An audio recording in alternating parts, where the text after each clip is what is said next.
Welcome to the First Five podcast. I am your host, Michael Corey, and I'm joined by my co-host, Drew Gotro.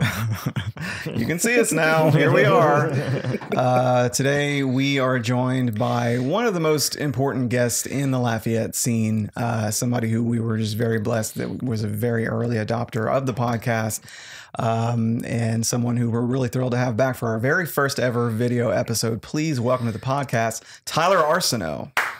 Oh, please. Not necessary. Not necessary. I just hope I look skinny enough for this video. That's all I care about. I am sucking in this whole time. Yeah. I actually can't breathe.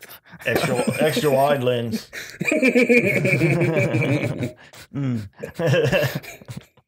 So we all did a show last night in New Orleans, like an open mic. But for Drew, it was more than that. It was like his first booked show in the New Orleans area, right? Yep, correct. Feature spot. Yep. Yeah, man. And it went great. Well, why don't you give me your feedback? Yeah, it did. It went great. It was fun. Fun audience. Everybody in there was in there for the comedy. Mm-hmm. Yeah, Lafayette showed up too. Yeah. Yeah. Yeah, for sure.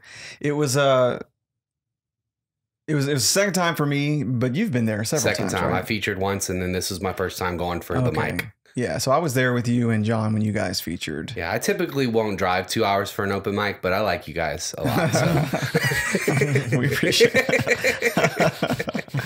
Well, so you did 10 minutes, Drew, right? Yep. Yeah, so you've been doing 10 minutes at a minimum, right? Like as far as your book shows, 10 minutes is on the lower end. Yeah. So you did 20 at Atmosphere, right? Yeah, on accident, sort of. Okay. Yeah, I told him 15. But I was kind of just fell out to sea. I didn't know how long it would go. So Yeah. He ran the light. I did. So 10 minutes probably just feels like a workout now, right? It doesn't feel like, oh, this is a big deal. Yeah, but I'm always playing with it. Yeah. Like I did what I thought was the safest thing last night, where I know like this will more than likely this will do good. But sometimes, yeah, I have to then fit in other like new stuff and see where it goes, or even play with the order of the stuff that's already in there. Yeah, I felt like you were like, if I had to guess what jokes you were going to do, I would have nailed it. I feel like. Yeah, probably so. Yeah. Because it's like the most you did everything. Yeah. Exactly. You did like, if I would have designed a tight 10 for Drew, that's what it would have looked like. It's the most reliable set. Yeah. Like it's pretty much the same one I used for Stone Drunk Sober, except I put in another joke that I had written since then, because my Stone Drunk Sober set fell kind of short. Yeah. It ended up being like 8 minutes and a little under 9 minutes. Yeah. So I needed to stick something in there anyway. Yeah, I think my favorite though is the joke that was birthed on this podcast, the alien one. Yeah, that's the one I added in. Yeah, that was what I do during that joke is as I look around the room and I watch everybody else. Yeah, that's what I do. And I'm like, okay, like, you know, because it feels uncomfortable in the beginning. So I'm like, all right, who's gonna get on board with this? You know, I just loved it. Last night was great. Very proud of you guys. There was some folks in the front that were chatty. With the well, maybe the comics like to the right. Stage right, where Coleman was sitting, and that's where I was looking to see like, all right, is this joke going to go over with the black folks who were sitting there? Yeah, and one of them was a comic, Dante Hill. Okay, well, then they really seemed to like it. So I got a good pop in that area. Yeah. Yeah, it was good. Like they had one table like stage left. There's some women. They were kind of chatty, but not enough. Like they weren't chatty enough. Like I noticed it, but they're not chatty enough to really throw me off. And they weren't taking any attention away. Like no one in the audience was paying attention to them. Right. Yeah. So it was like, yeah, whatever, that's fine. And I kind of put it out of my mind. They had another guy that went up later that night. I went inside. And they were real chatty at that table, and he just couldn't like he just kept looking at them, and then he was like forgetting his shit and everything. They talked back to me during my set because at one point And this is like in my act. So it's like they thought I was saying it like off the cuff, but it's actually a part of my act. I was like, I don't like how this side of the room didn't laugh at that. Right. Well, the joke isn't actually that good, and it's not supposed to be, because it's all a setup for me to say the next part. Yeah. And she goes, I was still laughing at the other joke. And I was like, come on, I'm working here. Shut up. Try to keep up, lady. Keep up, lady. Yeah, I've been trying to not do the thing. Like, I try not to ask questions if I can at possible, because most of the time it's not an issue. But there is the moment when there's someone in the front, there's some lady in the front who thinks, oh, he's about to have a conversation with all 50 of us. Like, simultaneously. We're all going to give our individual answers. And they like just talk. So like that, I used to say like, y'all like weed in here? Are y'all fans of the weed? Yeah. Now I'm just going to, I'm a big fan of the weed. Yeah, I just talk about me, because then people, and sometimes it makes them heckle. Yeah. You know? That's like growth, because that's like one of the first things that I find myself telling a lot of new people if they're looking for advice. It's a hard thing to not do. Yeah. You don't notice it a lot of the time. Yeah. I think what it is like, you just have to be cognizant of the fact that like your jokes should not start with, you guys play PlayStation? Because you're just inviting somebody to go, no, I'm an Xbox person. Right. Yeah. What the fuck are you like? Just be like, I play PlayStation and here's my joke.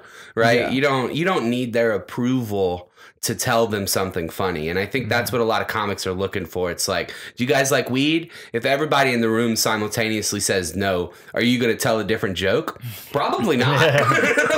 It's so true. You made that point a few times, and it's so true that like, if you're not getting information that you're going to use, don't make small talk in your joke. Right. Just get to the point. Yeah, it makes sense if you've got a crowd work bit or something. Yeah. I think an exception would be like kind of what I was just talking about. It's in my act. Another part of my act would be like whenever I'm like, are there any millennials in here? I don't actually care what's said after that. That's all bait for me to, hit them with the next line. Right. Which is shake your pill bottles. I can't hear you. Yeah. So it's like, it doesn't matter what they say or say back. I'm going to get them. So, but I'm not out there like, so you guys familiar with 1999's hit song Back That Ass Up by Juvenile? Like, just tell them, Yeah, I can already think of a couple of times where I was trying to word a joke recently, or not the most recently, but yeah, in this last year or so, where it's like, you don't need to even phrase this as a question. Just cut that whole part out. You don't need it. Yeah. And you do that kind of thing sometimes when you're just insecure about what you're writing too. Like I know that in times where I was just like, I don't even know if this is going to work. How should I start this? What do you guys think about blah blah? That's exactly right. It's like, in the end of the day, it's just a bunch of wasted time. That's right. Where it adds up to where that's enough time. You could have put a joke in there, And I'm not the best at it. Like, it's easy. It's way easier to recognize when you're watching other people do it, but I know for a fact I get up there and do that sometimes, especially if I'm working on new stuff. And I think that's okay. But if you're looking for advice and that is something you do and you're like, you hear your recordings and you're doing stuff like that, that's like, cut that out. Like your type material should not have filler questions at the front of it that don't lead to anything. Yeah. Usually, if I'm doing a new joke like the first time, I don't worry about shit like that. I'm just worried about get the joke out and remember like the key tags and things like that, because it's gonna take time to really learn it anyway. And whatever you write the first time is wrong anyway. Normally. So why work so hard to remember? You know what I mean? Yeah. Like so. I just try to get the words out, and I don't care too much about the technicalities of it, and work on that after. I was telling Tyler right before we started that there was a trans woman that showed up to the show, and she was really enthusiastic. And I was telling him, it's like my first time ever really just like encountering a trans woman in the wild. This is a applause break, I feel like, right? He's growing before our eyes. This guy. I have slow danced with 2 trans women without even knowing, dude. Like finding out later. Yeah, it definitely felt like this is just something that happens to sheltered people, that it's like they're just behind everybody else. Right, yeah. I felt like Tyler's eyebrows went up a little bit, and I realized I was like, really? How old are you? Okay. Yeah, it's true. I don't know. It's just kind of a testament. I've talked about this before, but just being really like having no life before I started doing comedy for a super long time. So just being sheltered. Did it make her hotter? Look, I'm just gonna tell you right now, she was my type. Like, you know what I mean? Like she was just oozing feminine energy and fun and enthusiasm. Kind of like the opposite. It sounds like you masturbated to her this morning. Technically wrong about that. It was last night. Pretended to be asleep in the car ride home. But yeah, it was interesting to be like, it wasn't just like my first encounter with a trans woman. It was more like, okay, I can see that this is like, I don't even really know what point I'm making. It just surprised me that I was like, she's cute. Yeah, like, that she wasn't 7 foot tall. Well, like, yeah, there's that too. Like look like a man. Yeah, it's so funny watching you like experience these feelings for the first time. It's like, yeah, she looks like the woman. Yeah, like I ended up knowing before I heard her say. But like not right away. Me too, because of the way she acted during one of my jokes. But it was, yeah. Whenever I started my closer,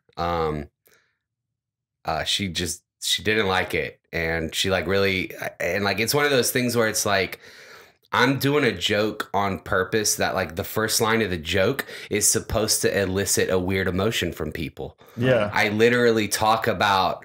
Like how like I'm like contradicting myself immediately. I'm like, I love sex work, but also I don't want my daughter to be a sex worker. Like so like I'm making these weird feelings, but I'm doing it on purpose because I'm gonna get somewhere. Right. And you gotta like be on board with me. And like when she heard the opening part, she like looked at the host and was like, no. And I'm like, I'm going to keep doing my bit because everyone else is paying attention. But in my head, I'm just like, if you would just give me a little bit of credit, stay with me for about 45 more seconds. But she didn't. So that's why she didn't watch my set. Probably. Tyler walked her. I walked her. She did go outside. Yeah, she was the whole time before going up. I was like, she saw that camouflage hat. I was like, she I'm was about like, to fucking rock this bitch's world. And then she wasn't in there. She knew. She saw that John Deere hat, and she was like, I cannot be in here for this guy. I was like, I was gonna surprise her though. You know, I'm sure she did. I'm sure she heard your set though. Like that's the cool thing you about hear it from outside very clearly. Yeah, and then so we were paying attention when we were out there to everything that was going on inside.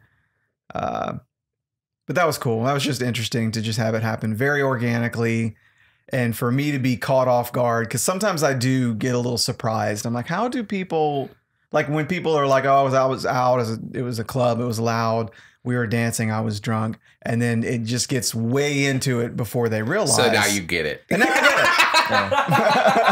Well, there was one time we were in New Orleans, and one of the girls we were with, I forgot what happened. She had open toe shoes and she like cut her toe or something. And I saw what I thought was a nurse walking down the street. So I chased this nurse to get the nurse to help. I mean, I was drunk to get this nurse to help her. Not only was this person not a nurse, not a medical professional whatsoever, it was also a man dressed as a woman. Were they in a nurse outfit? Yeah, they worked at one of the clubs. I was trying to figure out what the why did you think she was a nurse? Like sexy nurse, or was just she dressed like the cover of that Blink-182 album? Other than the stature and a lot of other features should have told me it was a man. But men can be nurses, though. The thing is, it wasn't a nurse outfit that like you actually see a nurse wear in the hospital. That's what I'm wondering. It's like you saw somebody in a Halloween nurse outfit, and you were like, I need medical help from her. Come on, man. You were drunk though. Yeah, dude. Alcohol puts holes in your brain. So I wanted to follow up with you because you announced your Skankfest booking when you were here the first time. Hell yeah, it's coming up. And it's October 1st, right? Well, that's when it starts. September 28th, I'm flying out, and the 29th is the first show. Oh, okay. Yeah, I don't know what shows I'm on yet. I'm supposed to get that this week. Waiting to see who I'm opening for. Is it nerve-wracking, not just information rolling in stages where you can't just have a plan set from the beginning? Let me tell you what's nerve-wracking. That's not it. Because the truth is I don't need a plan. Right. I don't need to know where I'm going up, when I'm going up. They could tell me right before, and I'm going to do the same set the same way. What's nerve-wracking is it's been a while since I've flown and I put some pounds on. And I am legitimately worried that I will not fit in airplane seats. Wow. Yeah, man. I'm like Googling size of airplane seats. Like a seatbelt extender. You got to ask for that. I know, it's embarrassing. I don't know how that works. That's exactly how it works. What if when you get on the plane and one of the attendants like, psst, yeah, and like passes. That's what I'm hoping for. Yeah. You know what I'm saying? Probably like just dap me up and like hand me an extender in my hand, like a drug deal. Yeah. Get on the microphone. Tyler Arceneaux, you have your seatbelt extender. My worst fear though is that like I go to sit down and they're like, "Nah, you gotta go buy 2 seats." I'll be like, "Oh, that would be the worst." I don't think I'm that big. I'm like making jokes more than not. Yeah. But like last time I was on a plane, we flew United, and United has the shortest seat belts and the smallest seats. They're like 15 and 17 inch seats, and the seat belts are only 39 inches.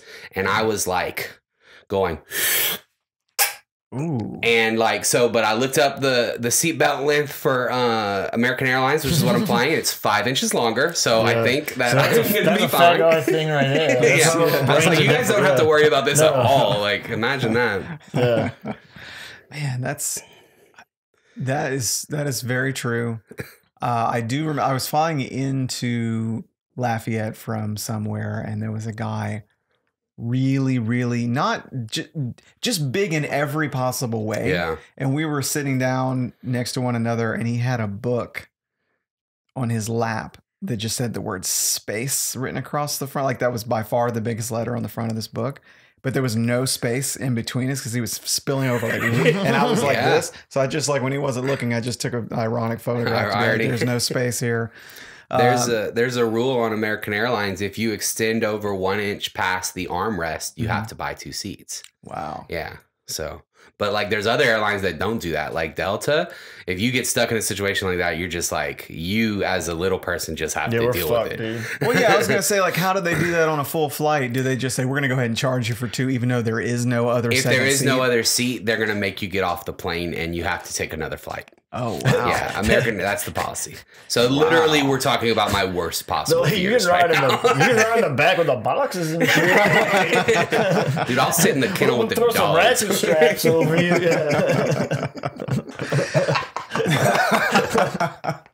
Ratchet straps. Dude, so dudes with hard hats. You need help? Orange vest. So, yeah, I guess you have your set so tight that you don't have to think about really like how you're going to change it based on your circumstances. Like you just got the whole thing. Yeah, I'm like my act is. I mean, I would say that I can do 25, almost 30 without thinking about it. Yeah, like where like I would not have to prepare a set because recently I've done like this past year and a half, I've done so many 20+ minute spots, and you know that's what happens eventually. So yeah. I was thinking about that last night, actually. I was like, yeah, I'm not worried about what jokes I'm going to do. I'm not trying to tighten anything up. When I'm here doing shows, I'm just working on new stuff, not preparing for Skankfest. It's not even what I'm thinking about. Right. I just know that I'm going to go knock it out the park when I get there. It's just getting there.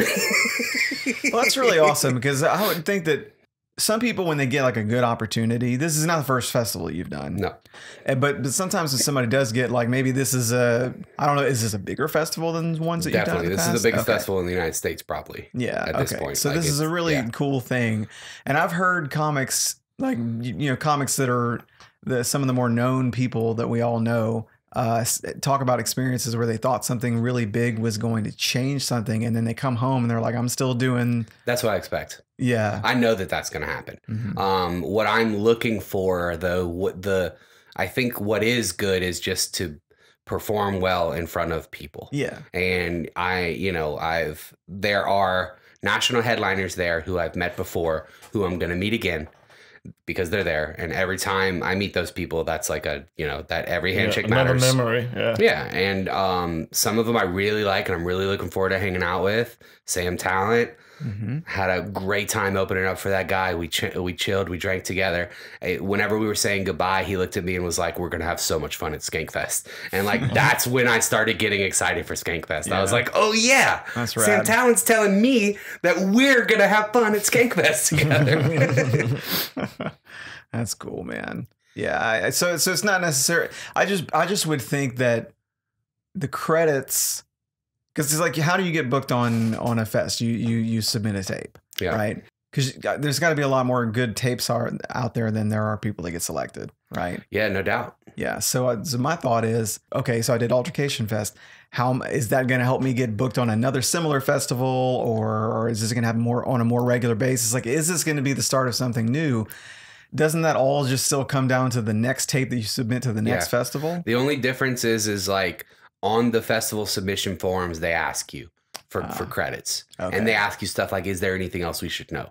So everything you do, you get to put on the next submission. Yeah. So next time I submit to a festival, I get to say I've done Skankfest. And Skankfest is the biggest festival in the world. Right. Or country, whatever. Right. You know. So yeah, that's the interesting part, is that you are building your resume, even if it's not like, it's a credit. I mean, there's no way to chop it. It's not a TV credit, you know, it's not like a crazy big credit like that. You know, it's not a Netflix special, but it's a credit, you know? So I think it does build off of each other, but you're also more right than you're wrong, in the respect that it really just does boil down to the next submission. Right. And unless the people that I've dealt with at that festival are directly involved with the next festival, then there is actually no correlation other than that extra credit and then the next tape. Right. Well, that's kind of cool, because if you think about it, that means that there's something about momentum where you don't necessarily, once you get some momentum going, just kind of like if you were rowing a boat, once you got a little bit of speed going, those strokes don't feel as hard anymore. That's right. If you're having to basically kind of start over every time that you get accepted to a festival, that makes that booking more meaningful. You're less likely to continue submitting to festivals. If it feels like such a battle too. Yeah. And the truth is like, you'll hear a lot of comics say festivals just are like ultimately scams. And man, the truth is like, it's hard to argue with that, because a lot of festivals are asking for submission money. And then chances are you're not going to get picked. So you're just out money. And if you do get picked, you're not going to get paid. It's going to cost you to travel. It's going to cost you to figure out how to stay there, unless you're a headliner. Skankfest is the only festival not like that. Every single person gets paid. Every single person gets travel buyout. Every single person, you know, gets a free hotel for the whole entire time they're there. Every person gets VIP passes and a guest pass. You get a little gambling money? Dude, that's they give you like some casino, like I cash out some stocks just specifically for that. Like, I'm ready, because it's at the Nugget. I'll be staying at the Nugget too, so it's like I'm gonna be near a casino. I'm gonna be gambling, I'm sure. Are there any other festivals that are like big comedy festivals that also take place in Vegas at other parts of the year? I'm not sure. Yeah, so I'm sure there is. But my thought is, if Skankfest is the only festival that's doing it like that, they obviously have more overhead. But I wonder if the fact that they do it in Vegas, where there's so much infrastructure set up for that transient lifestyle, people coming in, let's party and then let's get out, that maybe somehow operating out of Vegas is... Well, I don't think that, because they're selling out tickets. Yeah, they've got a huge fan base. They're selling out. Weekend passes were sold out almost immediately. So what that tells me is that they're not counting on Vegas's tourism to put people in the seats. They're counting on their fan base. Right. And so people flying to Vegas, you know, taking advantage of it being Vegas, of course. Yeah. But they're going for Skankfest. It's because their fan base would have fun in Vegas. Right. Like pretty much. And they've got the fans. Like they don't have no trouble making money on that. I was just wondering about their overhead. Like a city that's set up to have that level of tourism, maybe that's just cheaper on their overhead. Because they're trying to figure out, like, what are the tickets like? If they're paying, if they're treating the comics so much better, are the tickets more expensive? I think they're just, the festival's longer. There's more comics on it. there's more rooms. They're selling more tickets than other festivals too. If I'm comparing it to the other festivals I've been to, of course, but the list of comics is way longer than most festivals I see.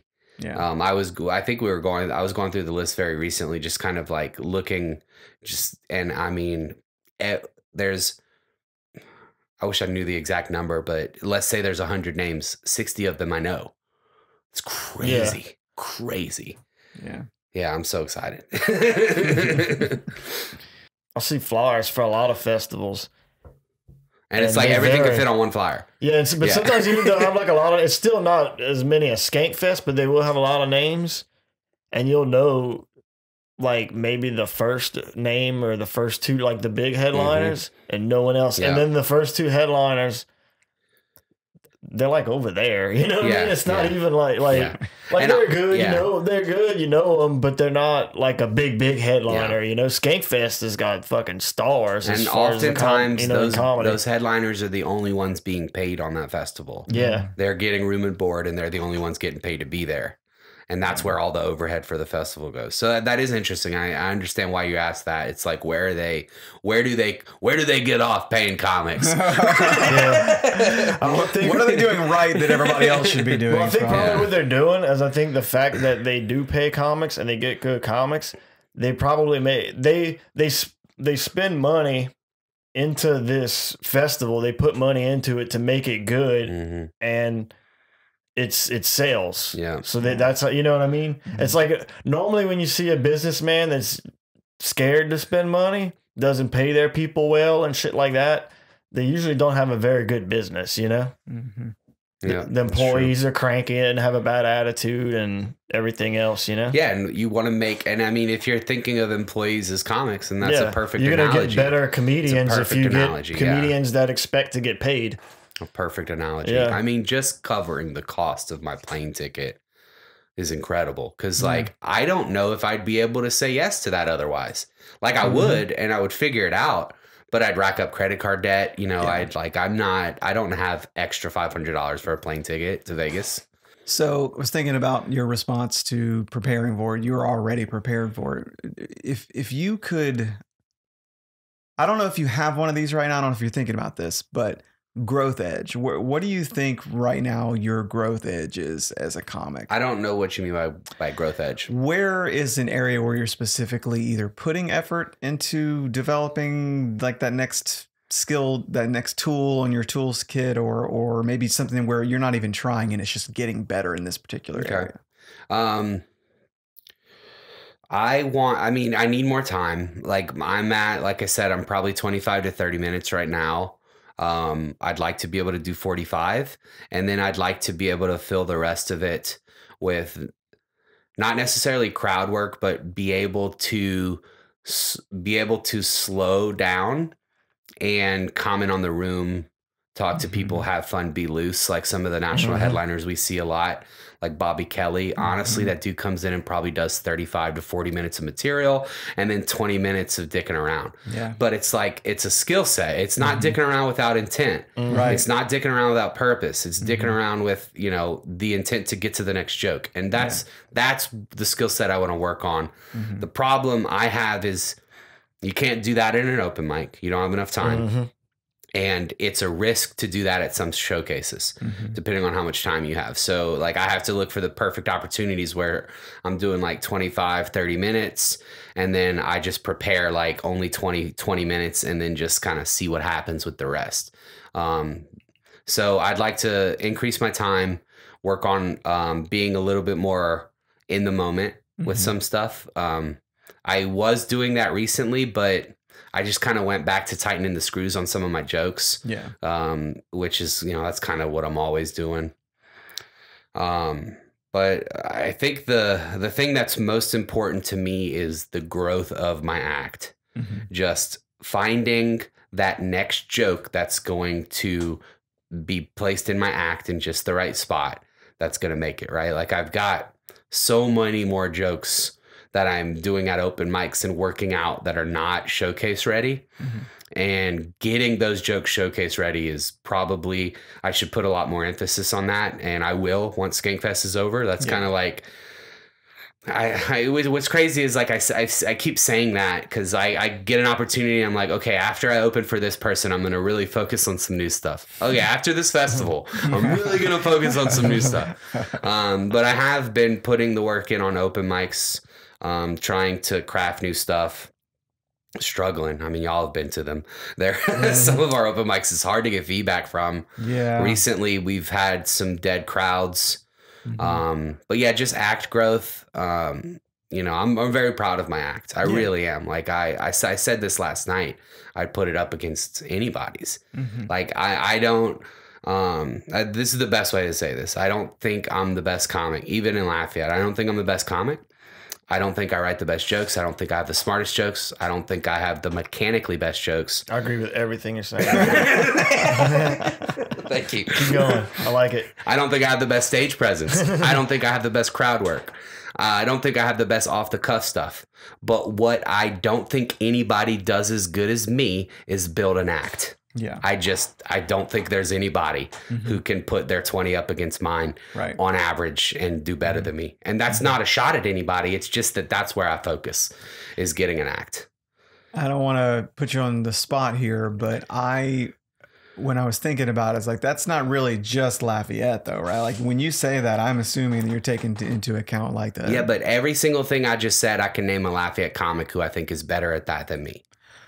Right, but as far as you having an act and that being something that, like, that's not just Lafayette. Most Louisiana, South Louisiana people that I encounter that are very well respected, good, they don't necessarily have an act. I agree. Yeah, and the truth is I don't think you have to. That's not the only way to do comedy, but I think it helps. And most successful comics have an act, even if that act is half crowd work, half jokes. It's still an act. So I do think that there's a lot of comics who don't put enough emphasis on that act, but that's why, that's why I've won so many Stone for First Drunk for Sobers, is because I go and I do my act and I get off stage, and my act is good. You have a reliable set. That's right. Yeah. And I think that not enough people put emphasis on that. And so, yeah, I'd agree with you. I think that honestly, I can't think of an act.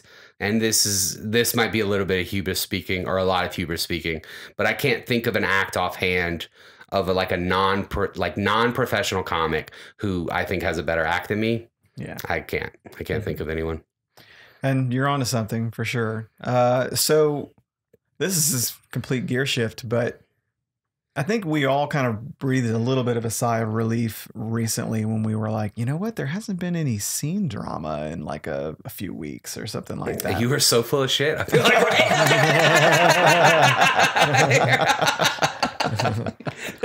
I feel like that's the exact opposite of reality. I was gonna go with you on it, dude. Like, yeah, this last day has been real quiet. Yeah, I was gonna be like a reliable partner. I was like, I guess relying. I was gonna go on this. Like, yeah, yeah, just back me up on this. Yeah, everything's fine. No, I just we're all fatigued. I think is really the accurate thing, is that it's been so much, and every time we think. Because they all seem like isolated incidents, So as soon as that one's finally over, we're like, all right, well, we should be good now. We're good. Are we gonna have any more scenes at the end of Lord of the Rings, or is that the final one? And they just keep coming. Feels like the movie Face Off. It just never ends. Oh my gosh.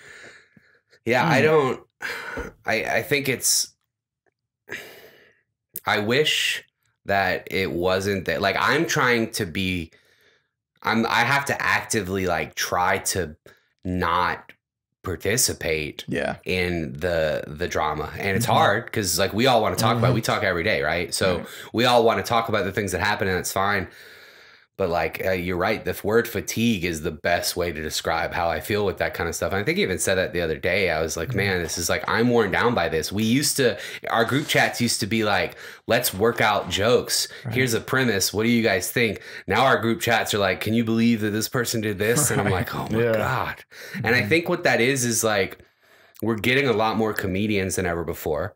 A lot of the people we're talking about are newer, a couple years in at most. And causing drama. And I think that is it's just a side effect of the growth of comedy. Right. All the positives there's also some negatives, and that's one of them. Yeah. And whatever you're doing, if we were all like, I don't know, we all played fucking tennis together at some There would place. still be drama. There'd be drama there because that's just how people are. Like, none of us are really ever involved in anything. I don't think, for the most part. We just hear other stuff, and sometimes it's just... Yeah, and it's we get nosy, you know, and the problem we get becomes though that like even but when you're not involved, you're pressured to take a side. That's the closest I've come to being, and I'm just like, no. I don't even like being pressured to take a side. There are I think there are instances where taking a side is important, right, and it's the right thing to do. But also there's a lot of times when other people think that taking a side is important, and I'm like, taking a side on this is not important. It kind of depends how much it involves you, for one thing, too. It's like sometimes... Or people you care about. Yeah, or someone close to you. But there's some shit going on over there. I don't have anything to do with this. Y'all work it out, and I hope everything ends up cool. I mean, but right. Well, you're lucky you don't produce shows. If you produce shows, then all the other scenes drama matters because those people come to your shows.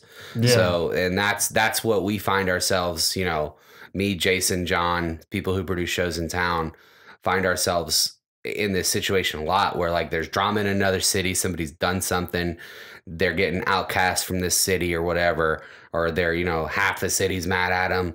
It's like, what do? Do we let them come to our open mic? I have people saying they don't feel safe around these people. Right. So what do we do with that? Like, you know, so it sucks, but I'm a big believer in just taking everything case by case, moment by moment, and just doing the best I can in each individual case. I don't think, you know, precedent definitely will matter, but every situation we've run across, we're doing a very good job of not being very specific here. But every situation we've run across has felt unique in the respect that like I feel differently about it because of the details about it. Yeah. And not enough people put like that amount of nuance on things.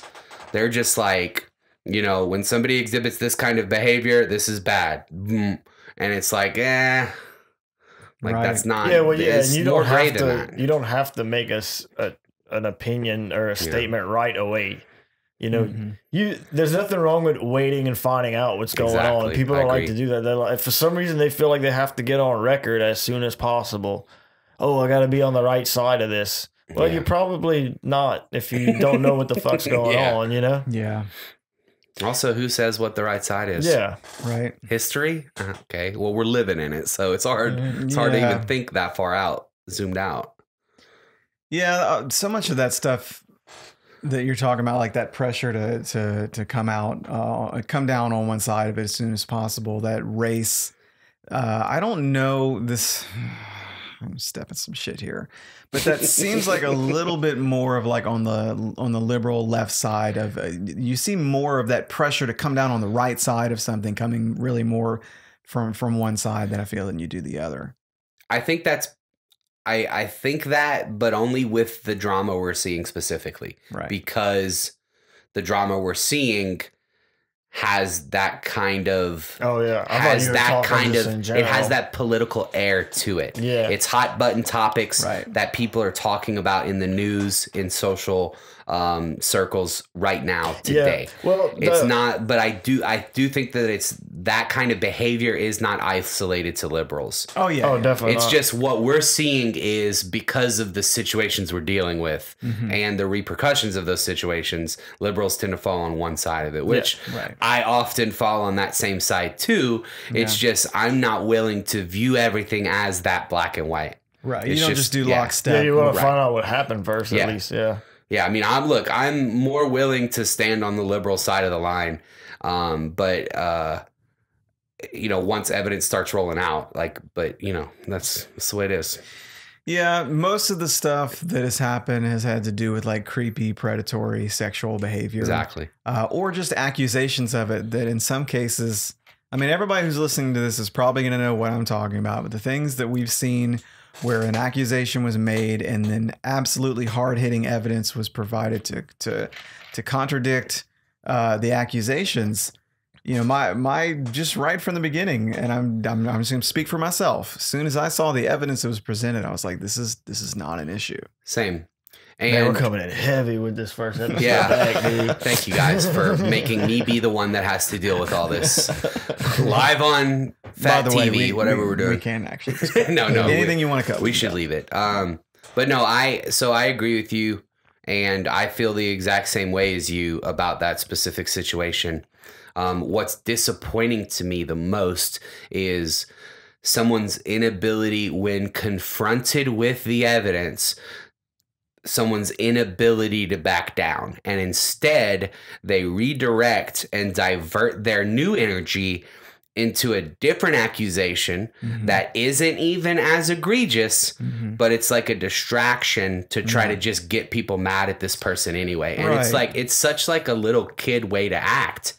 And it's aggravating because we're all grown adults for the most part. Sometimes you can just be like, my bad, and the shit could be over with. I made a mistake. I've made some of my closest friends in my life because they liked it. Like, we started becoming friends whenever I admitted that I did something wrong, and they don't see that in enough people.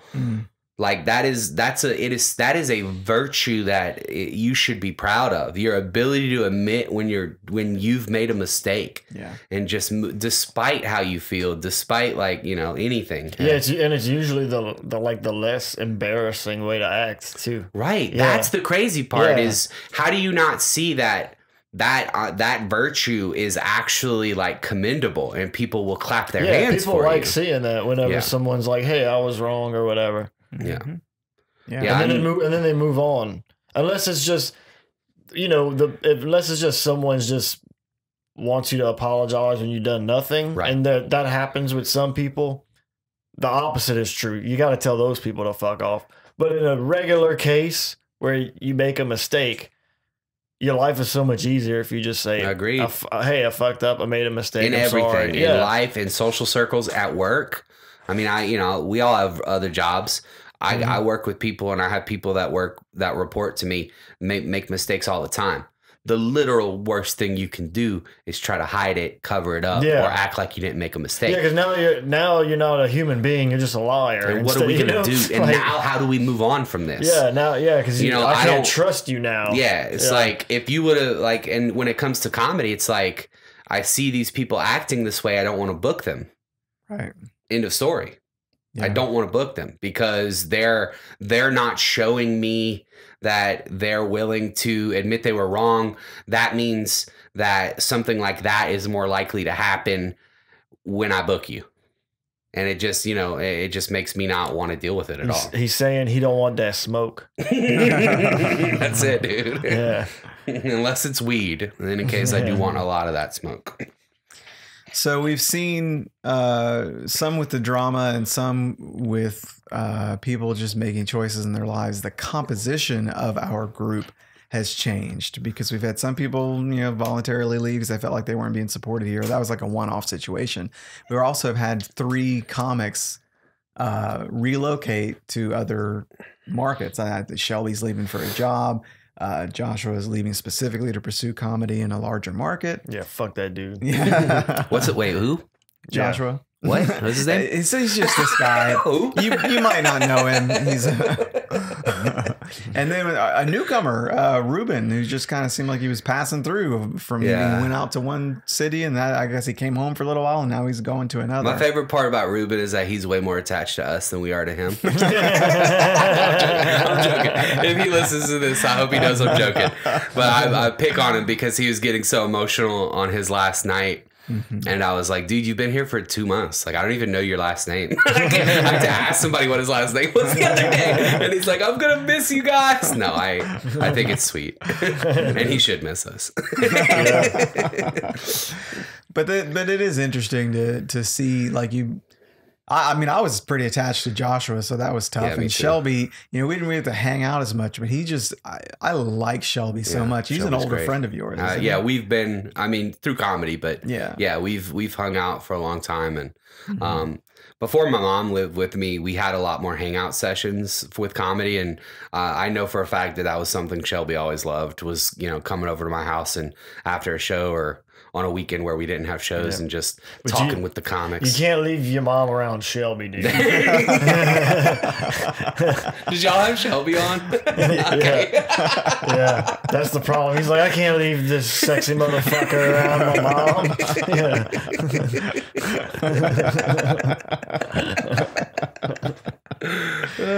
It is. I don't even know if there's really. It's just, I don't know as those podcast listeners. I don't know if you guys are really going to even. If this really means anything to anybody else other than us, but yeah, it's just weird to see how we've had some new people come in, we got some fresh talent to come in to sort of. So we were losing some and gaining some. One of the persons that we're going to have on the show soon. Who everybody's been talking about lately is Delaney. What's her last name? Miller. Okay, yeah. She said yes, or you didn't ask her? We haven't asked her. I just one person we're gonna have on the show soon, maybe. All I did was ask her if she's into podcasting, and she said yes. And she's told me about a podcast that she was on. I think she participated in, or maybe as a co-host of. It's a friend of hers that she's been on a few times. I think is what she said. Yeah, so she's got some experience with it, but she's not the only one. But we've had a few new Don Scheck Snyder. Yeah, Don's been Snyder or Nader. Killer. Scheck Snyder. Yeah. Snyder. Okay. He just like he was at Showbox when we did Stone Drunk Sober there, and that was the first time I ever met him. And he has really come on the scene and like established himself as legit. Yeah, like very winning quickly. his first Stone Drunk Sober, and they're doing it the right way too. It's like they're coming in, they're focusing on the writing. They're asking the right questions, getting the right feedback, listening to veterans, taking that into account, making changes. Not being dickheads. Yeah. that's the other thing. Is there's like no problematic behavior. They're good hangs. Yeah. Which is like, I mean, honestly, that's more important than being funny sometimes. Yeah. Like if you just want to be a comedian, being a good hang is more important than being funny. Because like you gotta, ain't nobody gonna book you if you're not cool. That's just all there is to it. Like being funny is not enough unless you're already famous. Like you can be a dick once you get famous, whatever. But when you're coming up, dude, you better be cool. Lots of times you're gonna have to spend a very long time in a car with some people. That's the other thing. Yeah. Yeah. We do a lot of car rides where I think that sometimes that probably comes into account when they're putting a show together. Oh yeah. And we've all talked about the exceptions to that rule, but the exception kind of proves the rule, because every once in a while you'll have somebody who you've booked and it's like, well, how about, because I remember when you were on before, you said, why do you book that person? How about because they book me? Yeah. And that's an okay thing to do too. Right. But that is the exception. That's why it's so noteworthy, because you really don't see people who you don't want to spend time with getting booked on shows. And what's great about comedy is that people grow and evolve too, so that you can feel one way about somebody, and then soon thereafter you feel differently. Like maybe I used to only book this person because they booked me, but then they got good, right? And now I book them for different reasons, right? And that allowing people that ability to grow is really, really important too. Oh my gosh, yeah. I think about where I'm at, where I haven't been making like a steady progression or a steady nosedive. It's been a bit of like just kind of all over the place kind of thing. But I would hate to think that wherever my worst and lowest parts are, that I would just be judged on that. Right. That's a good point. Don't judge me by my lows. You have been growing a lot though, Michael. Thanks, Last night was a testament to that. Yeah, I think that, and I think the way I put it last night, I agree with still. Saying it sober is that it may be hard to notice the improvements that you're making, right? Because you're doing the same mics as me, practicing the same nights as me. I know how tough our nights have been recently at some of these open mics, where it's just like we're doing comedy for each other. So like I can make a small adjustment to a joke, but you guys heard the joke last week and that adjustment doesn't mean anything still. Right. But it would mean something in front of an audience that never heard the joke. Absolutely. And that it was proven last night with your set, because that was one of the tightest vibes I've probably ever seen you do. Like honestly, like it's like how you can't see your kids grow. Yeah, that's exactly that is exactly until right. You see other people or yourself grow. Dude, you made me laugh so hard with your joke about the belts, because you made such an interesting point that when I first started putting on weight when I was like freshman in college, I realized that most people, if you're fit, you have an upper stomach and maybe a lower stomach, but you've graduated to a new level when you have a bottom of your stomach. Yeah, exactly. And the way you described that was so funny, because it was a nuance of like, if you're not paying attention, you just miss it. Yeah. And it's like, that's actually a really smart thing that he's saying right there. You ever got the ratchet belt? No. Like, get the producer to zoom in. Instead of holes, it's a ratchet. So I think this would be good for a fat guy. But it's the buckle.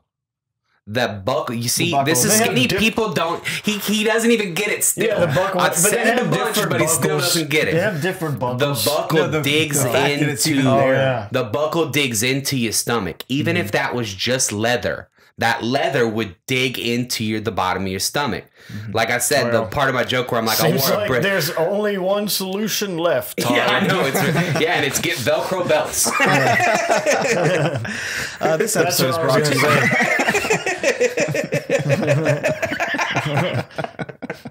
I'm trying.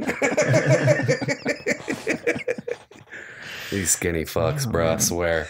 Well, yeah, I mean, I was just so funny because like this is the first time I've ever decided to drink anything other than water while we're producing, and I decided. I think it looks really cool to drink it out of something that looks so stupid. This is a protein shake. This is like Costco. It's not Costco protein powder, but it's one of those that's available. Protein powder, milk, blueberries, and ice, and it's like 32 grams of the protein that I have to eat every day. You look like after you drink that, you're going to go jog around the neighborhood with a Yorkie. In your purse? Maybe. Yeah. So true. I actually did a 90-minute walk this morning and realized that if I'm going to get 10,000 steps and all I ever do is sit around at a computer all day, I get like no steps. So if I'm going to get 10,000 steps, I have to walk for 90 minutes every morning and then just basically not do anything else for the rest of the day. Because I'm not going to. I'm not going to live an active lifestyle. I'm going to get that shit out of the way in the morning, and then I'm going to live the way I want to live for the rest of the day. I should do that too. Just wake up and work, and then chill. That'd be nice. Yeah. Yeah. So all that shit aside, fuck, I had the next point in my mind. What were we talking about? Fat belts.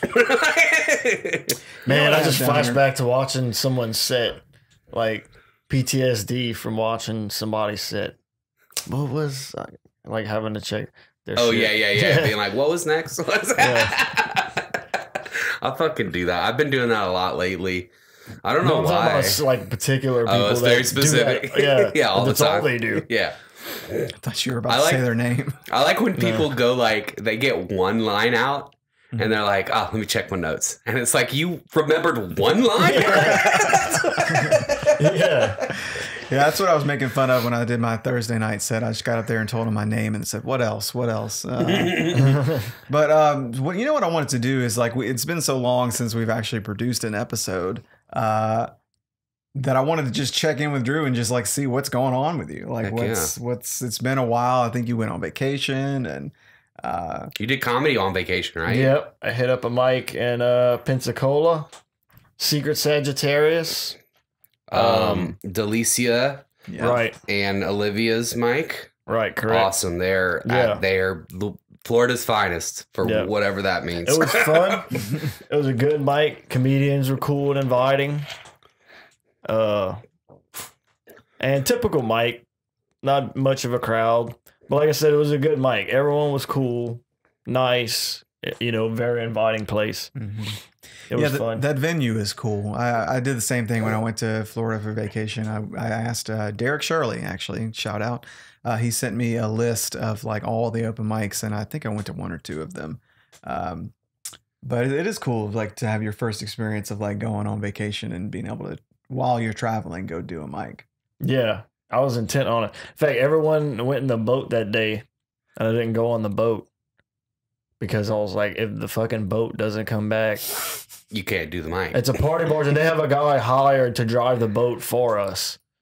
And I was like, and then the night before we're all drinking, and they're like, yeah, we're going early in the morning. We're gonna fish and all this, and I'm like, I already know. We're not getting up early in the morning. By the time everyone gets all these drunk asses around it together on the boat, there's not going to be time to go fishing. And I don't want to get on the boat and then be the person like telling everyone to take it in. Were you right? Did they not fish and stuff? Oh, yeah, dude. Yeah. They didn't leave till like 12 to like noon. And they were like, yeah, we don't have time to go get the fishing stuff. How did you do at the mic, you think? I did good. I thought I did bad at first. But then once I got home, I listened to it. It sounded a lot better. Like, for the amount of people in the building, it was pretty good. Interesting. Yeah. I haven't done any mics in Florida. I've actually only done one show in Florida ever. It was recently. I did Don't Tell out there, which was pretty great. Jason was headlining, and I was asked to feature. He brought all his cameras out. We got some great footage. It was a really cool room. Is that the one with the video that y'all put on the lights in the background on the YouTube channel? The white lights in the background. Yeah, dude, that's a good video too. Thank you. Yeah, I'm very funny. The audience was great. There was like over 100 people there. Oh, yeah. They added seats because they sold out, and they just kept getting people asking for tickets, so they added more seats. Don't Tell, for what it's worth, they're doing some cool stuff. They're just working whatever they're doing. Every time I see somebody talk about that, they always kind of talk about it with the same language. So I'm curious, what is it? What it sounds like? Is it kind of a thing where like you're booked, but we're gonna kind of leave it? Where's the mystery? Yeah, I think they like not even announce the show until like a day or two before? So essentially, what it is it's this company, this national company. And their whole thing is we want to book comedy shows in places that there is not normally comedy.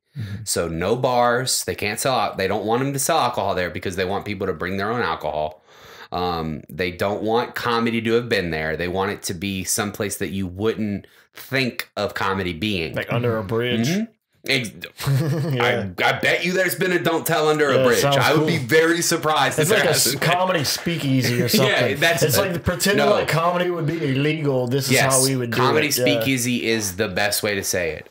So essentially, it's not like it's not really a secret because you're buying a ticket. You're gonna know where the venue is and stuff.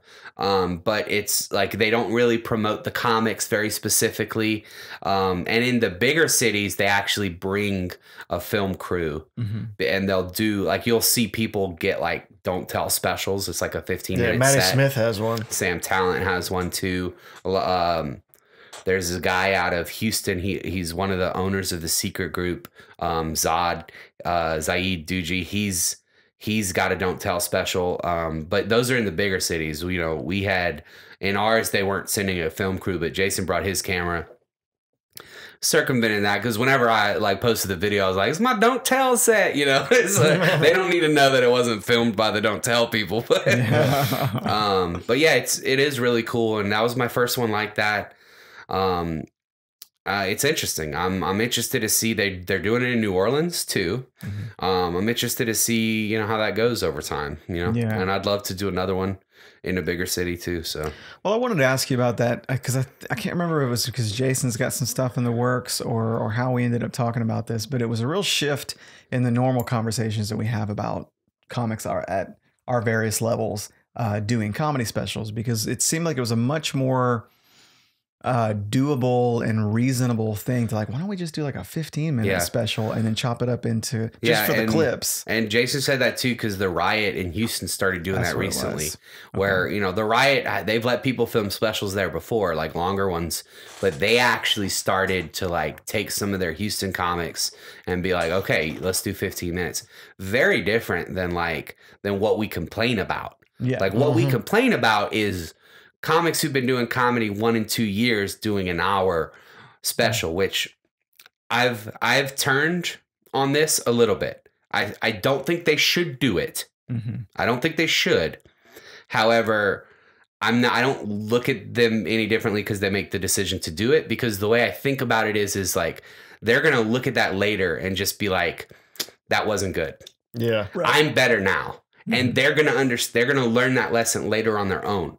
And so it's not really my place. Yeah, I think mainly a lot of people would be like, and I've not watched these specials or most of them. I've seen a couple. I'm just saying, from me doing comedy, I think personally, like, first of all, I think the first thing I'd be like watching it years later would be like, that's not an hour.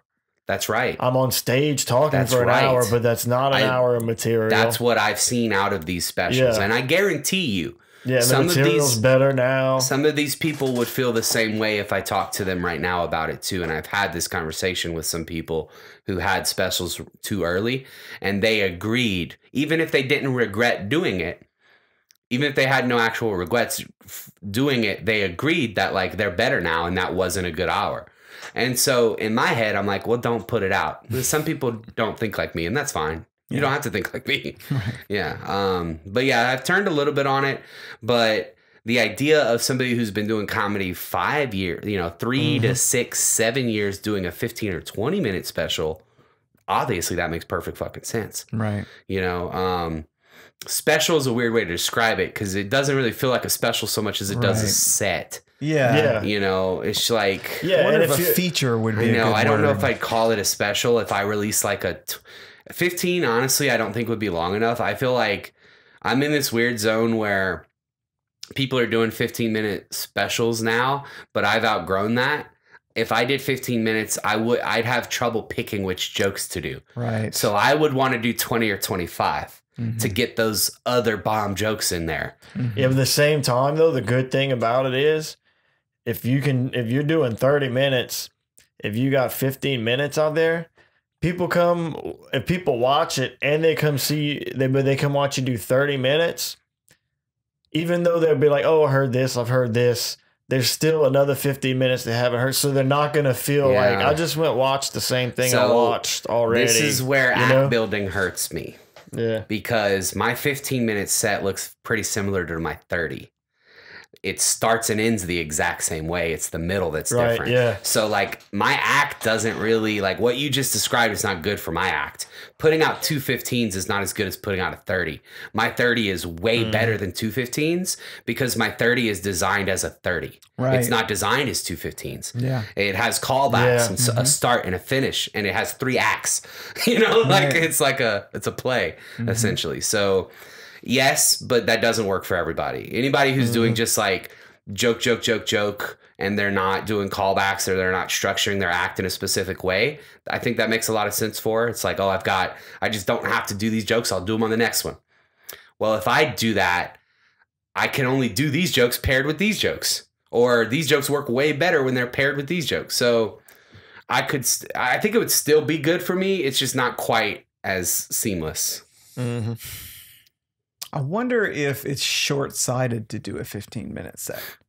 Because like if you're trying to build an hour and then you burn those 15 minutes. I guess it depends what your goal is. Yeah. What is your goal?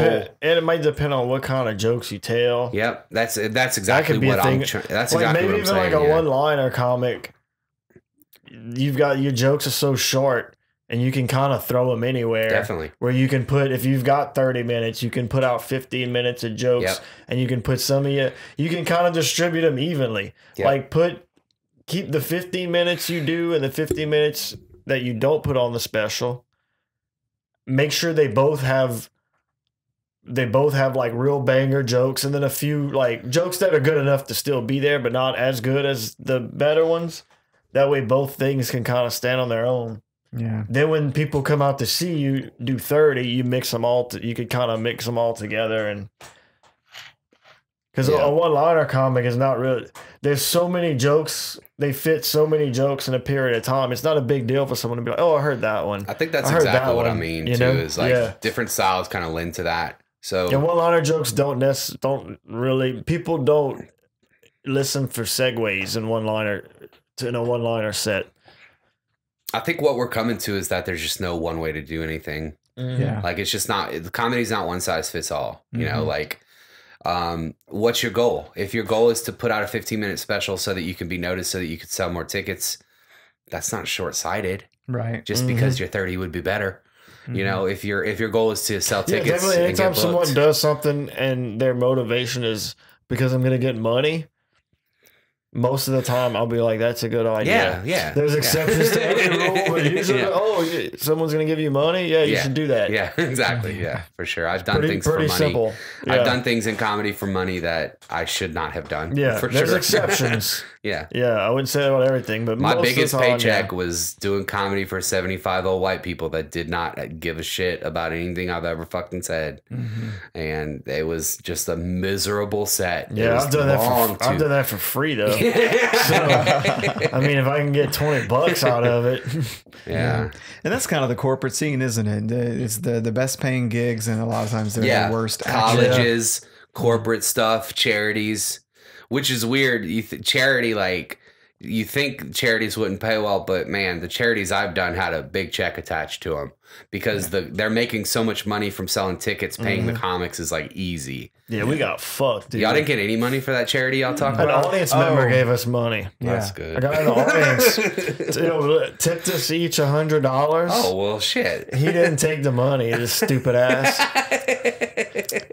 I didn't perform, He's like, I didn't dude. feel like I earned it or whatever. I was like, You didn't dude, earn it. I was like, dude, he didn't hire us. Okay, Yeah. he voluntarily gave you, like, tipped you this money. I can understand if it was the venue, if we had agreed, I will tell this amount of jokes for this money, and then you didn't do it. I'm going I to can give you a see lesson that, right here, but- Michael. People are not paying for your jokes. They're paying for your time. Mm-hmm. End of story. I had... Yeah, he didn't do that either. Neither did I. But this was an audience member where he was like, "Man, y'all did great," and he tipped us each. I saw somebody post on so angry, Facebook. like, the whole next day. I just couldn't stop thinking. I was like, "What a fucking moron!" I saw somebody post on Facebook a story where they had done a 20-minute set and it was hot. The crowd was hot. They got off stage. They're walking in the bar and the owner's like, "No, go back out there." And the guy goes, "You paid me for 20 minutes." And the bartender takes out a wad of cash, puts it on the table and goes, "Go back out there."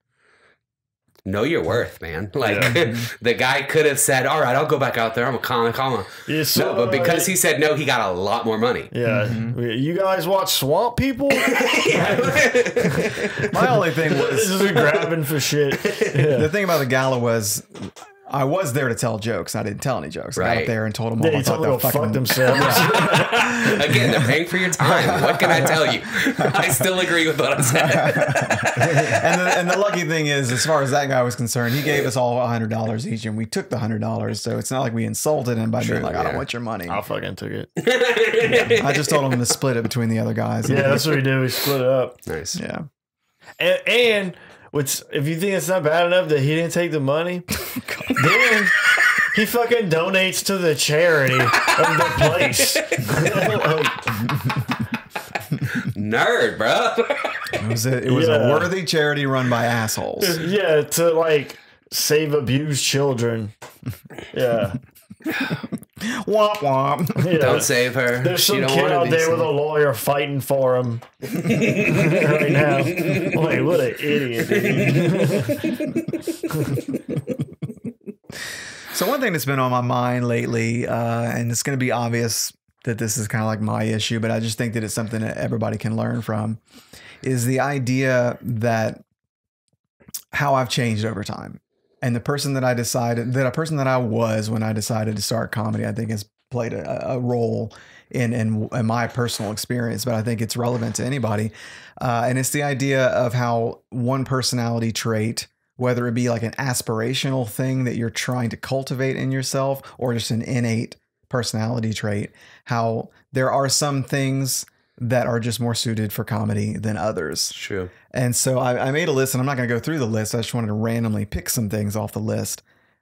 So these are, let me clarify, these are personality traits Mm-hmm. of people that lend to comedy or vice versus versa. not. Yeah, what I did is I put on the left column, I made a list of things that I either feel like when I'm really just trying to be myself, this is what comes out, or things that I'm like, that's the thing I should aspire to and cultivate within myself.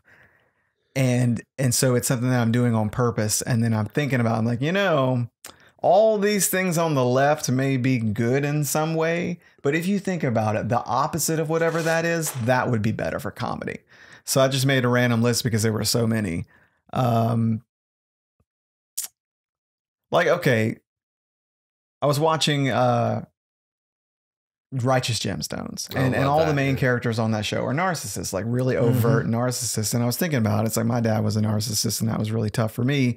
And I am a very sort of like self-aware and grounded person, but it'd be a whole Not lot humble though, clearly. Yeah. You heard it here first. But it would be a lot more funny if I was just kind of delusional and narcissistic, like one of these fictional characters on this show. Like if I got up on stage and just said things, just kind of reckless things that sometimes made me look that way, that would probably be funnier. Or like if you look at it, the characters that are the comic relief characters that are so funny on the show are the most narcissistic ones in the family, and the ones that are around them that are just kind of reacting to it from that straight man perspective, they serve a purpose in the story, but they're not funny.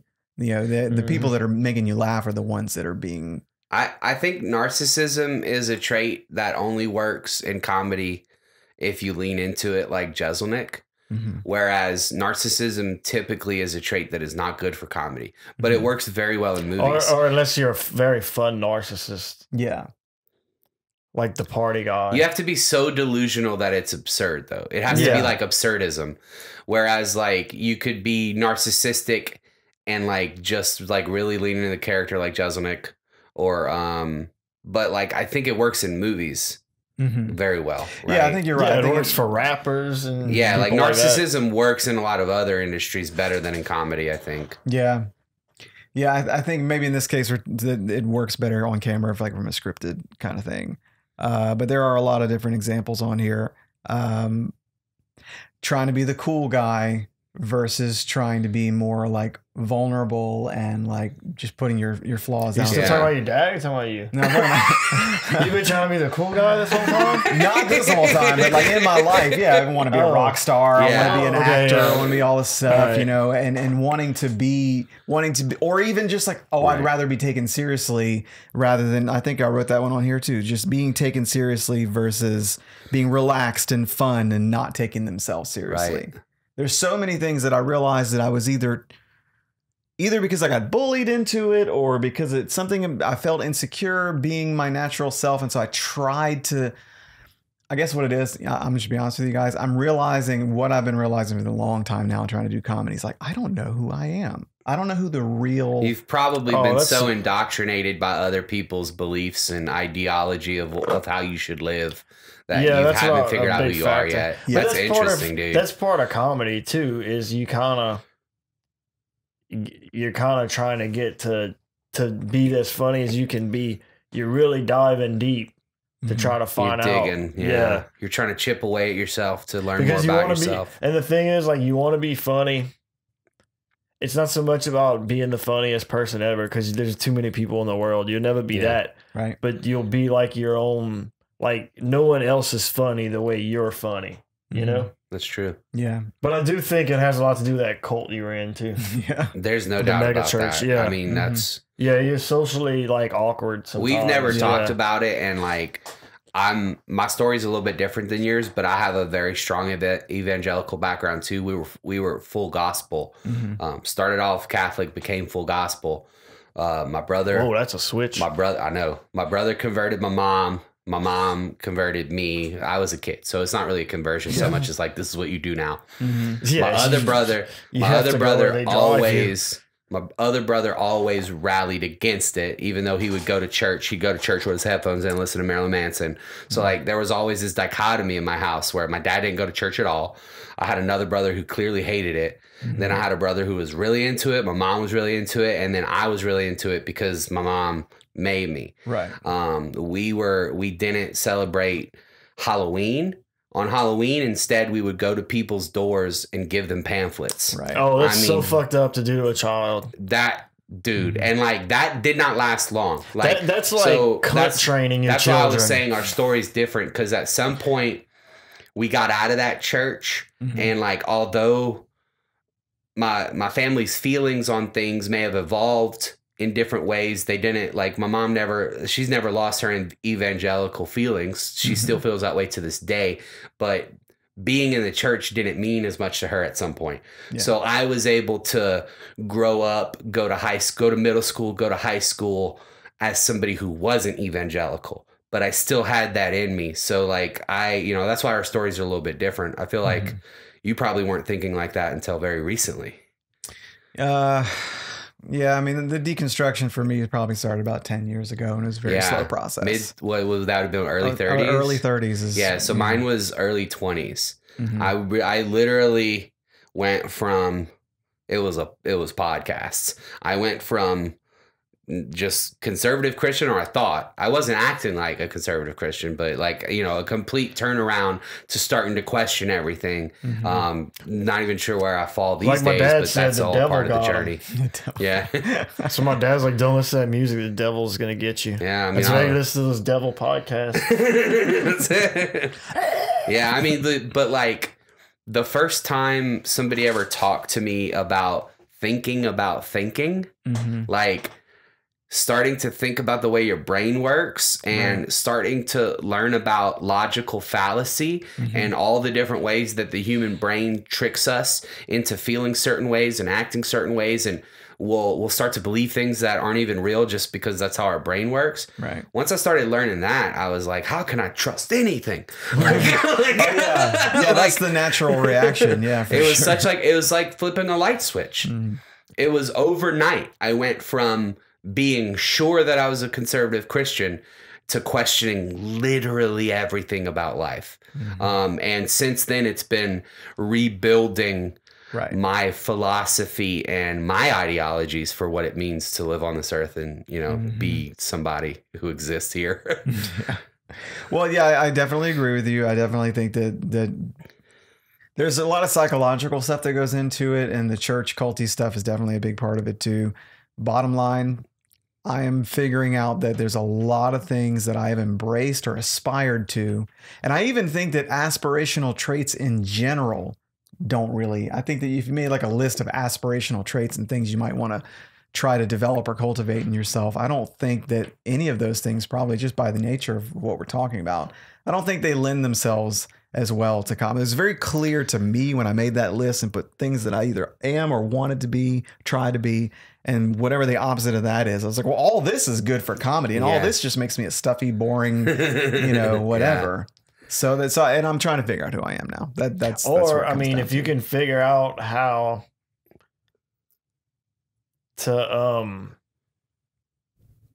like all those things that are normally not good for comedy, if you figure out how to maybe see if you can write about that stuff even. Yeah. Because oftentimes that's the funniest thing people do is they just talk about all their flaws and how they talk about their crazy behaviors, and you know what I mean? Yeah. Shit like that could be funny. Even like weird social thing, you know, that have happened with the you know, you transition from being a weird cult person and then being like a normal person. Stuff like that. It's so funny to hear Drew describe you. Yeah. I'm learning a lot about myself right now. I pick my words very carefully because we're doing a podcast. There's an audience listening to this, so I can't, you know, be boring about it. So Tyler, I'm not sure if you were our second guest. It was third episode. So you didn't get the question, did you? No, I did not get the question, but also, I was third guest. I thought JP and Josh before me. Yeah. Third guest, third episode. Okay. You guys were like, it's either you like them more than me or you like me so much that you wanted to get the kinks out of the way first. There it is. Yeah. There it is. All right. Well, I wrote it down because it's just easier this way. So we like to wrap up each episode with a hypothetical question for the guest. And it's a question that will hopefully illuminate what in your life rivals stand-up comedy in importance and meaning. And I've thought about what I might trade in my life to get where I wanted to be as a comic. And it occurred to me that I would give up sex. Like I would never have sex with another person again in my life if in exchange for that, all of my comedy dreams would come true exactly the way that I wanted them to. So if you had to make a deal with the devil to like give up something very costly so that all your comedy dreams would come true exactly the way that you wanted them to, what might that be? Your daughter. No. I'm joking. Unfortunately, I wish I was that shallow. Can't in good faith say my daughter. I would definitely give up sex. I'd take it a step further and say I'd give up romantic relationships. Yeah. right now I don't have space for that in my life. So it might be easier for me to say that now than in the future. Right now, it's real easy for me to say that I would give up romantic relationships because I have very meaningful relationships in my life that fill those voids, and the voids that aren't filled, I fill them other ways. Right. So I don't need that. Yeah, you don't have any romantic feelings for anyone. Yeah, I mean, but even if I do, even when I do have romantic feelings, it's like I would hope that it would be nice for that to not pop up right now because I got too much shit going on. Yeah. And that's exactly what ends up happening all the time. What I would definitely not give up is gaming. I thought you were gonna say something else. What? I just heard gay. Like you stretched out the first syllable a little bit, did he not? I give up regular sex, but not gay sex. No. I would definitely not give up gaming. I feel like because that's just like gaming in general. I don't even need to get too specific, whether it's like video gaming or tabletop gaming. I play like role playing games, D&D, board games, Dungeons and Dragons. That's like my free time. Yeah. That's like everything, that's what I work hard so that I can do, like, so that I have that space in my life. So I wouldn't give up that. Sex is easy. I was trying to think of something that's harder to give up. I mean, all the things that I would want to give up are like super beneficial to me. Like I'll give up carbs. That'd be great. That'd be awesome. I love carbs to death and it'd be very hard, but I'd be better for it, Yeah. So it's kind of hard to even say that because there's such like a huge upside to like giving up food, Yeah, right. I'd like to eat to live rather than live to eat.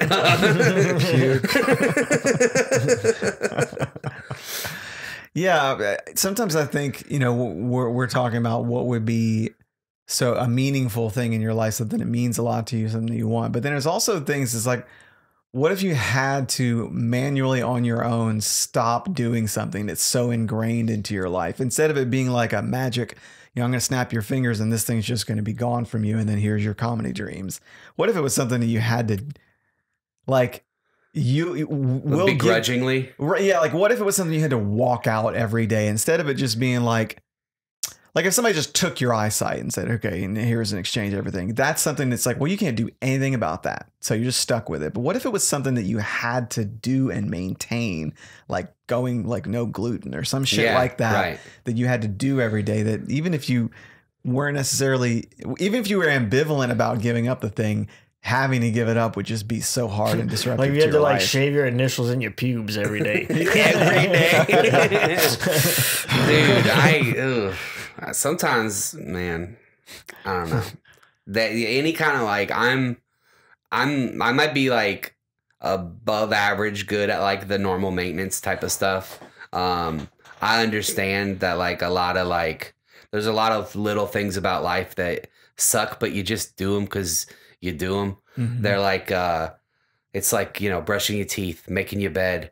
It's like those things suck. Nobody wants to do that, but you do them because they're healthy. And at the end of the day, you feel better for doing it. And it just leads, it leads to good habits. But yeah, I'd give up brushing my teeth. No. Would I give up my teeth for comedy? No. Okay. Cause then I'd be like, yeah, it'd be hard to eat chicken wings. Ooh, comedy would suck without chicken wings. Yeah. Oh, I haven't had chicken wings in a while. That place that John works at. What's a Central Pizza? Central Pizza, yeah. Oh yeah. I always tell him everything. I'm like, John, dude, the wings are so good. Like, that's what you should be putting all your time and energy into. Is the restaurant. That's where your skills lie. Like this comedy thing ain't for you, dog. No. Yeah, I mean, it's all right. It's cute, but you're up there, you're doing it. But man, you really shine in the kitchen. Can I say that you and John's rivalry is like my favorite thing happening in the scene? We're gonna have him on one day. And then we're gonna talk. It's gonna be like a WWE type thing. You gotta do promos. Yeah, we'll have them on and we'll just talk shit to each other, like as if there's a fight coming up. You know what you could probably get John to do that would be a great idea is get those chicken wings and like make a bunch of them, and then on a Sunday go stand in the Chick-fil-A drive-thru and just wait for people coming through who forget that Chick-fil-A's open and be like, dude, I got something for you. Yeah. And have some sort of mobile fried chicken thing. Could you get in trouble for that?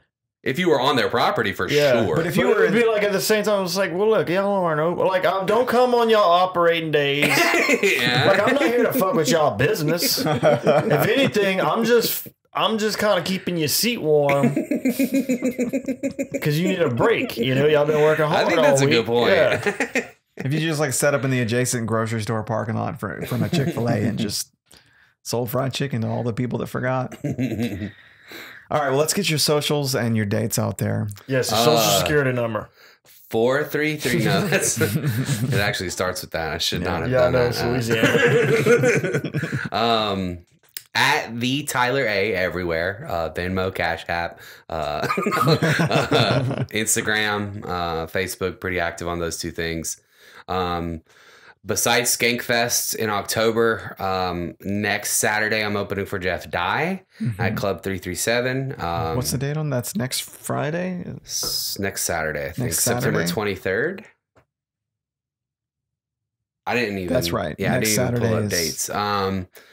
Other than that, I've got... Oh, the very next week I come back from Skankfest, October... What's the Thursday and Friday? The 4th and the 5th? The 5th and the 6th. The 5th and the 6th, I'm opening for Howard Hall 2 nights in a row at Silly Rabbit. And last time Howard played Silly Rabbit, he sold out both shows. Howard Hall is one of the greatest comedians to ever come out of Louisiana. He's phenomenal, very captivating, excellent comic, lives in Austin now, but he'll be coming back home.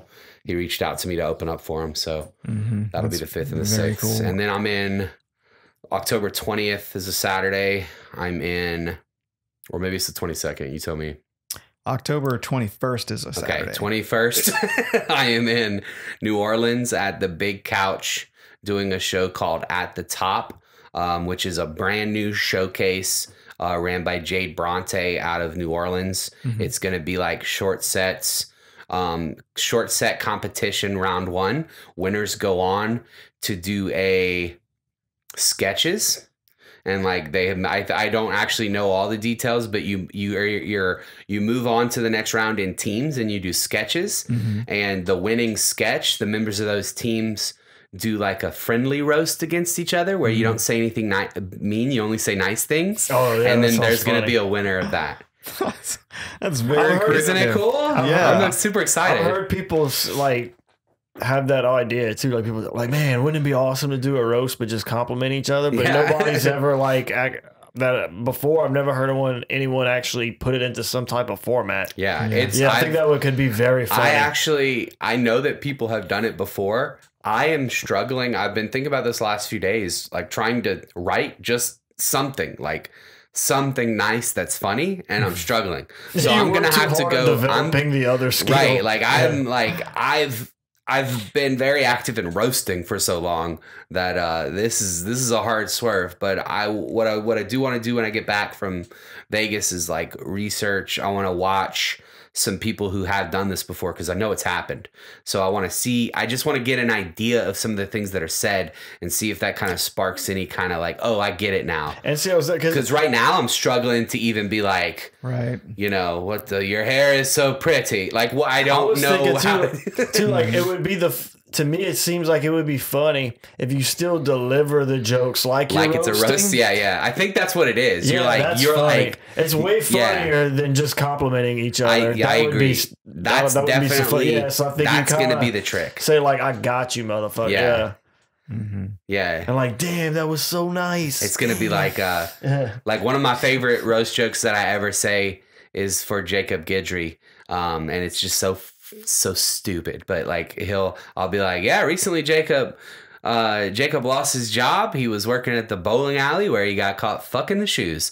So like I'm thinking like something like that where I'm like, Jacob recently lost his job. He was at the bowling alley where he got caught letting kids bowl for free or something like that. like I don't know where to go with it, but I'm thinking along that lines where it's like you have a roast and you say it the same way, but you don't say anything mean. You just deliver it like the roast would be delivered. Yeah. Or like if somebody could say like a roast compliment to you and you like, all right. Don't act like that shirt don't make your eyes pop. Oh, that's so funny. Yeah, have a bunch of those quips. Yeah. Oh, I'm stealing that. All right, well, Tyler, we appreciate you coming in and being our first guest with this new video format. Awesome. I can't wait to see that movie Magic make me look 180 pounds, dude. It's going to be great. It's got a special effects team coming in next week. No, we did want to talk a little bit about the new direction the podcast is going. We don't have like some grand master plan, but I will say that we want to, because this video format is a little bit more intense to produce, and so we would like to maybe go to like a once every other week release schedule. I think that's smart. And then we could still take some pressure off of y'all, but it's not too far apart that your audience is going to get, because even if it's small, you guys have an audience. I mean, I know people who are not comics who listen to every episode. And they're, and if you went to like once a month or something, they would be like, oh, right. So I think it's good that you're not going to once a month, but also clearly take a little bit of pressure off you guys. Yeah. It's like if this podcast gets to a point where it starts taking away from our stand up. Yeah. Well, then it's not worth it. And then that's going to end up taking away from the podcast too. Yeah. I mean, this whole podcast is from the perspective and the experience of doing stand up, and no doubt. So true. And if every week we just talk about like, we suck still. And if you do want some of that, just go ahead and check out episodes 1 through 23. 23 now? That's awesome. I think that was where we were at when we started. That's awesome. It doesn't even seem like that. Yeah. I've listened to every one and it doesn't even seem like that. That's crazy. All right, well, you guys keep plugging away at it and we'll see you next week.